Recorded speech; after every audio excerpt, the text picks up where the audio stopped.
లోక్సభ ఎన్నికల్లో చివరి దశ 7వ విడత పోలింగ్ కోసం బీజేపీ పూర్తి స్థాయిలో ప్రచారాన్ని కొనసాగిస్తుంది. ఇందులో భాగంగా ప్రధాని నరేంద్ర మోదీ నేడు మీర్జాపూర్, మౌ, డియోరియాలలో నిర్వహించే బహిరంగ సమావేశాల్లో పాల్గొంటారు. ఉదయం 9:30 మీర్జాపూర్లోని తొలి సమావేశం జరగనుంది.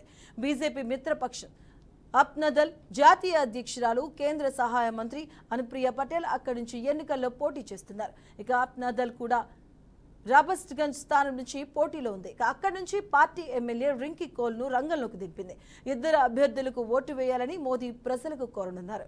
అలాగే ఉదయం 11:15 మౌలులోని మేవారి, కలాన్లోని ఘోషి, భల్యా, సేలంపూర్లోని బీజేపీ దాని మిత్రపక్షాలను అభ్యర్థులకు మద్దతుగా ప్రధాని మోదీ ప్రచారం చేయనున్నారు. అనంతరం మధ్యాహ్నం 1 గంటకు డియోరియాకు చేరుకుంటారు. అక్కడ రుద్రాపూర్లో ఆయన ఎన్నికల సభలో పాల్గొంటారు. బన్స్గావ్, డియోరియా నుంచి పోటీ చేస్తున్న బీజేపీ అభ్యర్థులకు సపోర్ట్గా మోడీ ప్రచారాన్ని నిర్వహించనున్నారు.